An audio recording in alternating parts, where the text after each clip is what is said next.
کہ میری بیوی بہت بد زبان ہے، میں کئی دفعہ طلاق دینے کی سوچ چکا ہوں، لیکن میرے 3 بچے ہو چکے ہیں، بچوں کو دیکھتا ہوں تو پھر میں اپنے صبر کا گھونٹ پی لیتا ہوں، ورنہ میرا جی چاہتا ہے اس کو ابھی طلاق دے کے گھر سے نکال دوں۔ دولت بھی موجود ہے، خوبصورتی بھی موجود ہے، شکل بھی موجود ہے، عزت بھی موجود ہے، سہولت بھی موجود ہے، کیا چیز موجود نہیں؟ ایک خاتون مجھے ملنے آئی، ملانے والے نے مجھ سے کہا کہ اس کا خاوند کھربوں پتی، ارب پتی نہیں، کھرب پتی آدمی ہے، کھرب پتی۔ کھرب پتی پاکستان میں 2 4 10 آدمی ہیں۔ اس خاتون نے آ کر میرے سامنے بولنے سے پہلے ہی رونا شروع کر دیا، ورنہ پہلے کوئی عورت یا مرد آ کے دکھڑا سناتا ہے پھر روتا ہے، وہ روئی پہلے اور بعد میں۔ وہ کہنے لگی مولانا صاحب مجھے لوگ بڑا خوش قسمت سمجھتے ہیں کہ میں بہت بڑے مالدار کی بیگم ہوں، لیکن میں لعنت بھیجتی ہوں اس کی دولت پر کہ اس کا رویہ ہی میرے ساتھ اچھا نہیں، تو میں ہیرے کے سیٹ کیا کروں، میں سونے چاندی کے سیٹ کیا کروں، میں یہ کروڑوں روپے کی گاڑی کو کیا کروں جب میرے خاوند کا رویہ ہی میرے ساتھ انسانوں والا نہیں ہے اور اس کے اخلاق اچھے نہیں ہیں۔ میں آگ لگا دوں اس ساری دھن دولت کو، مجھے محبت چاہیے، اخلاق چاہیے، وہ کوئی نہیں اس کے پاس۔ چند دن بعد دوسرا واقعہ سنا، ایک نوجوان بڑا خوبصورت، وہ بھی اسی طرح لیکن اتنا مالدار، کافی مالدار، وہ آ کے میرے پاس بیٹھ کے رونے لگا، مولانا صاحب اب میں کیا کروں، میری زندگی برباد ہو گئی، میرا اتنا عالی شان گھر ہے، اتنی اچھی میری کمائی ہے، آمدنی ہے، لیکن میں کیا کروں؟ یہ اسی کے الفاظ بتانے لگا ہوں، میری بیوی کی زبان 20 فٹ لمبی ہے۔ میں کہا رکھ دی کتنے 20 فٹ چاہتے، میں کہا وچوں 19 فٹ کٹ دے شاید کچھ کم بن جاوے۔ کہ میری بیوی بہت بد زبان ہے، میں کئی دفعہ طلاق دینے کی سوچ چکا ہوں، لیکن میرے 3 بچے ہو چکے ہیں، بچوں کو دیکھتا ہوں تو پھر میں اپنے صبر کا گھونٹ پی لیتا ہوں، ورنہ میرا جی چاہتا ہے اس کو ابھی طلاق دے کے گھر سے نکال دوں۔ دولت بھی موجود ہے، خوبصورتی بھی موجود ہے، شکل بھی موجود ہے، عزت بھی موجود ہے، سہولت بھی موجود ہے، کیا چیز موجود نہیں؟ اخلاق موجود نہیں، حسن سلوک موجود نہیں، پیار محبت موجود نہیں۔ اب اپنے گھروں میں اگر خوشی دیکھنا چاہتے ہیں، ہر رشتے کو اگر آپ آباد کرنا چاہتے ہیں تو میرے نبی والی محبت دینا سیکھیں، میرے نبی والی محبت دینا سیکھیں، اپنے بچوں کو بھی، اپنی اولاد کو بھی، اپنے بہن بھائیوں کو، اپنے ماں باپ کو، ساس بہو کو، بہو ساس کو، سسر بہو کو، بہو سسر کو، بھائی بھائی کو، بہن بہن کو، اللہ کے واسطے برداشت کرنا سیکھو۔ مجھے میرے رب کی قسم ساری دنیا کا چین و سکون برداشت میں ہے، صبر میں ہے، صبر میں ہے، صبر میں ہے۔ زبان۔ ایک نوجوان میرے پاس آیا، کہا جی میری بیوی سے لڑائی ہوتی، مجھے کوئی تعویذ دو۔ میں نے کہا بیویوں پہ تعویذ اثر ہی نہیں کرتا۔ کہنے لگا کیا کروں؟ میں نے کہا ایک عمل بتاتا ہوں، سنت عمل، کہ 1 2 لقمے اپنے ہاتھ سے بیوی کو کھلا دیا کرو۔ وہ کہنے لگا اس سے کیا ہوگا؟ میں نے کہا یہ تو تم دیکھو گے، پھر میں پوچھوں گا تم سے کیا ہوگا۔ میں نے کہا یہ سنت عمل ہے، اس سے محبت بڑھے گی۔ کوئی 8 10 دن گزرے تو اس کا فون ویسے آ گیا حال احوال پوچھنے میرا، تو مجھے اپنی بات یاد آ گئی۔ میں نے کہا میری بات پہ عمل کیا تھا؟ کہنے لگا نہیں۔ میں نے کہا کیوں؟ کہنے لگا شرم آتی۔ میں نے کہا لڑتے ہوئے شرم نہیں آتی؟ کبھی کوئی کمزور سے بھی لڑتا، عورت تو بیچاری کمزور ہے۔ چلو یہاں کی عورتیں طاقتور ہیں، سنا ہے کہ بڑی شیرنیاں ہیں اور ان کے خامد سارے بکری یہ شیر ہیں، الٹا ہی کام ہے یہاں، عورتیں شیر ہیں، خامد بکریاں ہیں۔ چلو بھائی تم مہربانی کر کے اپنے خامدوں کو عزت دو، اور ان سے کہتا ہوں اپنی بیویوں کو عزت دو، محبت سے رہو۔ تو میں نے کہا بے وقوف، کبھی کمزور کے ساتھ بھی کوئی لڑتا ہے، اس میں تمہیں شرم نہیں آتی؟ اور اس میں شرم آتی ہے سنت۔ میں نے کہا چل کر اور مجھے بتا۔ کوئی 2 گھنٹے بعد اس کا فون آیا، کہا مولانا دوپہر کا کھانا تھا، میں نے اپنی بیوی کے منہ میں لقمہ جو دیا نا تو اس کا منہ وہیں کھلا رہ گیا۔ وہ کہنے لگی تو نے خود تو کیا نہیں، کسی نے تجھے بتایا ہے؟ کس نے بتایا؟ تو بتا، تیرے اندر یہ ظرف نہیں ہے، تمہیں یہ سبق کس نے پڑھایا ہے؟ اس نے کہا مجھے یہ سبق مولوی طارق جمیل نے پڑھایا۔ تو کہنے لگا میری بیوی نے ایسے اپنی جھولی اٹھا لی اور کہا مولوی طارق جمیل اللہ اس کے بچوں کو سلامت رکھے جس نے تمہیں انسان بنایا۔ میرے بھائی بہنوں صبر کرنا سیکھو۔ ہماری ایک دھوبن تھی ماسی شریفہ، مر گئی بیچاری، تو وہ آگئی میری بہن کے پاس، چھوٹا قد، موٹی ڈٹی تو بڑی لڑک کی، پوری شیرنی۔ وہ آ کے کہنے لگی میری بہن کو، اور میری بہن تو انہوں چنگی طرح جان دی ہے، بی بی ہے میری نوواں بڑیاں لڑدیاں، میں نے کوئی تویز دے ساریاں میری نوکر بن جان۔ اب میری بہن کو پتہ تھا کہ وہ سارا لڑائی دا تماشا تھا ماسی شریفاں تو شروع ہوندہ، ادو تو ہوندہ ہی کچھ نہیں، بیچاریاں معصوم جیاں چھوٹیاں چھوٹی عمر دیاں۔ تو میری بہن نے ایک تعویذ بنایا اور اس کو یوں رول کر کے نا اس کو کہا ماسی شریفاں ہن جس لے تیری لڑائی ہوئے نا اس تعویذ تو چک مار کے بہ جانا ہے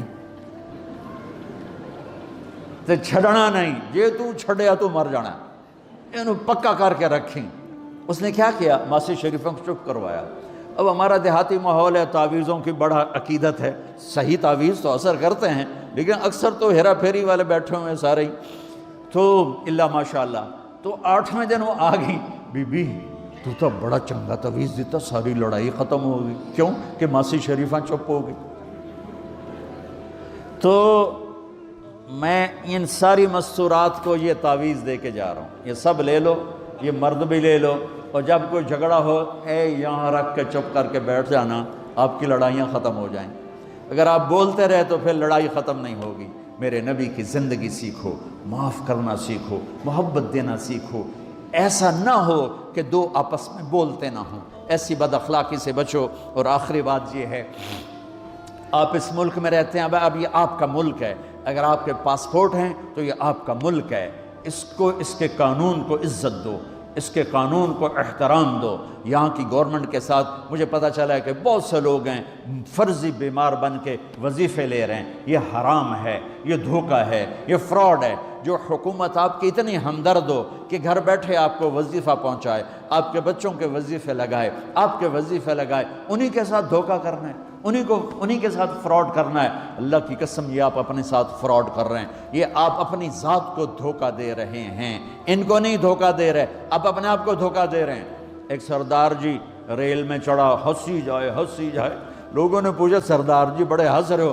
کہنے لگا ریلوے والوں کے ساتھ آج بڑا فراڈ کیا، چکر کا دے دیا، ریلوے کو چکر دے دیا ہے۔ کہ سردار جی کیا چکر دیا ہے؟ کہنے لگا واپسی کا ٹکٹ بھی لے لیا ہے اور واپس میں نے آنا کوئی نہیں ہے۔ انہوں نے کہا سردار جی اپنے آپ نے چکر دیتا ہے تسی تو جتنی 2 نمبری کرنے والے ہیں یہ اپنے آپ کو چکر دینے والے ہیں۔ اللہ کے واسطے اس حکومت کا نہ ٹیکس چراؤ، نہ ایسی 2 نمبری کرو، نہ یہاں کی بچیوں کو دھوکہ دے کر کاغذ بنانے کے لیے شادیاں کرو۔ جب انگریزوں کی حکومت تھی انڈیا پر تو دلی میں ایک وہ پک پاکٹ رہتا تھا جیب کترا، اس کا چیلا شام کو 2 روپے لے کر آیا تو اس نے اس کو تھپڑ مارا، سارے دن میں 2 روپے۔ تو کہنے لگا استاد آج بڑا مال مارا تھا، ایک گورے کی جیب کاٹی تھی، بہت پیسہ تھا۔ جب میں 4 قدم چلا، سننا ذرا اس زمانے کے چور کا ایمان سننا، کہنے لگا جب میں 4 قدم چلا تو مجھے خیال آیا اگر قیامت کے دن عیسیٰ علیہ السلام نے میرے نبی کو گلہ دے دیا کہ آپ کے امتی نے میرے امتی کی جیب کاٹی تھی تو میرے نبی کو شرمندہ ہونا پڑے گا۔ تو پھر میں نے کہا میری وجہ سے میرا نبی شرمندہ ہو، میں نے جا کر اس کو واپس کر دیا، اے 2 روپے اپنے دے کپ کے لے آندے۔ تو اس نے اس کو 10 روپے انعام دیا کہ یہ 10 روپے تیرا انعام ہے۔ اب آپ اس ملک کے اگر ہیں، آپ کے پاسپورٹ ہیں تو آپ یہاں کے ہیں، آپ اپنے پیچھے اپنے رشتہ داروں کی مدد کریں، جو مرضی کریں، لیکن میرے بھائی بہنوں اس سے اپنا ملک بنا کے چلو، یہاں غریبوں پہ خرچ کرو۔ زکوٰۃ تو مسلمان کو دی جاتی ہے کوئی شک نہیں، لیکن صدقات خیرات پیچھے بھیجنے کے بجائے یہاں کتنے غریب لوگ ہیں، کتنے ضرورت مند لوگ ہیں، کتنے لوگ ہیں جن کے پاس گھر کوئی نہیں، کتنے لوگ ہیں جو کونسل کی طرف سے وظیفہ لے کر روٹی کھا رہے ہیں اور وہ پوری نہیں پڑتی، ایسوں کو ڈھونڈ کے ان پر خرچ کرو، ان کی مدد کرو، کسی کی جانی خدمت کرو، کسی کی مالی خدمت کرو۔ میرے نبی نے فرمایا ہر مسلمان کے لیے ضروری ہے کہ صدقہ دے، ہر مسلمان روزانہ صدقہ دے۔ تو صحابہ نے کہا یا رسول اللہ پیسے نہ ہوں تو آپ کہتے چلو کوئی بات نہیں۔ کہا نہیں سنو، آپ نے کہا بازار میں جا کے مزدوری کرے اور مزدوری کی قیمت وصول کر کے صدقہ کرے، صدقہ اتنا ضروری ہے، بلاؤں کو ٹال دیتا ہے، مصیبتوں کو ٹال دیتا ہے۔ تو یہاں رہنے والے یہاں کے قانون کا احترام کریں، یہاں کے قانون کو عزت دیں، اللہ کے واسطے دو نمبری نہ کریں، دیانتداری سے چلیں۔ میرے نبی نے فرمایا میرا امتی ہر گناہ کر سکتا ہے، دو کبھی نہیں کرے گا، ایک جھوٹ کبھی نہیں بولے گا، ایک دھوکہ کبھی نہیں دے گا۔ تو اللہ کے واسطے دھوکے فراڈ سے چلیں۔ کہیں آپ لڑے ہوئے ہیں صلح کر لیں، پیار محبت دیں، معاف کریں، اپنے بچوں کو ٹائم دیں، ان کو اچھی تعلیم دیں، یہ اعلیٰ عہدوں پر پہنچیں، اعلیٰ جاب پر پہنچیں۔ ضروری نہیں کہ تمہاری طرح مزدوریاں ہی کریں، ان کی تعلیم کا یہاں سکول بناؤ، یہاں کالج بناؤ، اپنے سکول بناؤ، اپنے کالج بناؤ، اپنی اولاد کو اچھی سے اچھی تعلیم دو کہ یہ آگے چل کے بڑے شعبوں پر اور بڑی جاب پر پہنچیں اور تمہارے لیے عزت بنے، باعث عزت بنے، باعث افتخار بنے۔ آپس کی پیچھے لڑائی چل رہی، اس نے 1 کنال کا گھر بنایا، میں نے 2 کنال کا بنایا۔ اور میں ایک جگہ گیا، پہاڑ، میرپور گیا، میرپور بڑے بڑے گھر، شہر میں انٹر ہونے سے پہلے بڑے بڑے گھر، میں نے کہا یہ، اور لگیں جیسے خالی، میں نے کہا یہ کیا ہے؟ میں پہلی دفعہ میرپور کہا یہ انگلینڈیوں کے گھر ہیں، ان کے مقابلے لگے رہتے ہیں، اس نے کنال کا بنا، میں 2 کنال کا بناؤں گا، اس نے 2 کنال کا بنا، میں 4 کنال کا بناؤں گا۔ بناؤ گھر اپنی ضرورت کے بنا لو، جب جانا ہو وہاں، نہ تم جانے والے ہو پیچھے، نہ تمہاری اولادیں، ان کو یہاں کی نسوار لگی، واپس جائیں گے لوڈ شیڈنگ میں۔ ایک پٹھان بھائی ناراض نہ ہونا، ادھر بہت ہیں پٹھان، تو ایک پٹھان کا خرگوش گم ہو گیا، خرگوش، تو لوگوں نے افسوس کیا، خان جی آپ کا خرگوش گم ہو گیا، کہنے لگا خوچا کوئی بات نہیں ہے، ہم نے اس کو نسوار کا عادی بنایا ہوا ہے، جب نشہ ٹوٹے گا ہمارے پاس آئے گا۔ یہ تمہاری نسل اور تم انگلینڈ کی نسوار کھا کھا اب تم پاکستان جاؤ گے، ہندوستان جاؤ گے، بنگلہ دیش جاؤ گے، تم نے یہی رہنا ہے۔ اسے اپنا ملک بنا کے چلو، سنسیئر ہو کے چلو، اس کے قانون کا احترام کر کے چلو۔ یہاں غریبوں پہ صدقہ تو غیر مسلموں کو دو، ان کے دل قریب ہوں، ڈھونڈ ڈھونڈ کے دو، وہ تم سے پیار کریں، وہ تم سے محبت کریں، ان کے ہائے ہائے۔ او میرے نبی تشریف فرما تھے، ایک طوائف گزری، طوائف پروسٹیٹیوٹ، وہ آپ کو دیکھ کے نا آپ کا مذاق اڑانے کے لیے، کیسا نبی ہے، اکیلے بیٹھ کے کھاتا ہے، کسی کو پوچھتا ہی نہیں۔ غیر مسلم، کافر، طوائف، کتنی برائیاں اکٹھی ہو گئی۔ آپ نے کہا آ جا، وہ آ کے بیٹھ گئی، آپ نے کہا کھا، وہ تو آپ کا مذاق اڑا رہی تھی کہ نہیں ایسا نہیں کھاؤں گی، جو تیرے منہ میں ہے اپنے ہاتھ سے نکال کے مجھے کھلا۔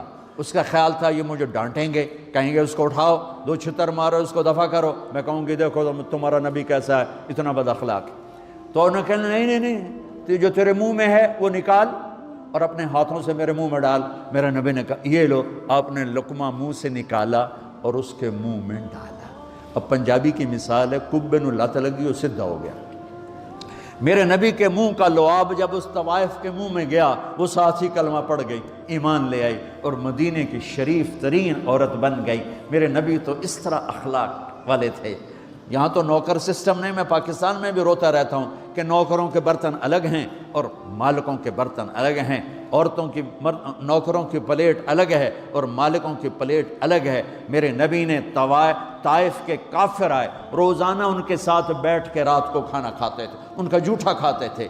یہ اخلاق تھے جس نے انہیں کلمے میں داخل کر دیا۔ نجران کے جوڑ نظر آئے گا، اور میرے رب کی سنو، ان استقالنی عقلت لا، تو توبہ توڑ کے لے آئے 1 دفعہ یا 1000 دفعہ، ایسا جوڑوں گا کہ جوڑ نظر ہی نہیں آئے گا، بے جوڑ کر دوں۔ اور یہ تیرے کرامن کاتبین کو بھی نہیں پتہ چلے گا کہ یہ توبہ ٹوٹی ہوئی ہے اور ٹوٹ کے جڑی ہے یا ٹوٹی نہیں۔ اللہ ایسی توبہ ہماری قبول کرے گا۔ جب ہو توبہ کرو، جب ہو توبہ کرو۔ تو نیت کرتے ہو توبہ کی؟ اگر ہم نے سچے دل سے کر لی تو اللہ کی قسم یہیں بیٹھے بیٹھے ہم سب ایسے ہو جائیں گے جیسے ماں کے پیٹ سے نکلے ہوں۔ اور پھر اگر ٹوٹ جاتی ہے، وہاں جا کے ٹوٹ جاتی، پھر کہنا یا اللہ میری توبہ۔ ماں تنگ آ کے شاید بچے کو مارنے لگ جائے، لیکن میرا رب کبھی تنگ نہیں پڑتا، جب بھی جھکو گے معاف کرے گا، جب بھی جھکو گے معاف کرے گا۔ اللہ تعالی ہمیں توفیق دے۔ تو میرے ساتھ کہو یا اللہ میری توبہ، پھر کہو یا اللہ میری توبہ، پھر کہو یا اللہ میری توبہ۔ اب اگر دل سے ہے تو سب معاف ہو گیا۔ آپ سب کو مبارک ہو۔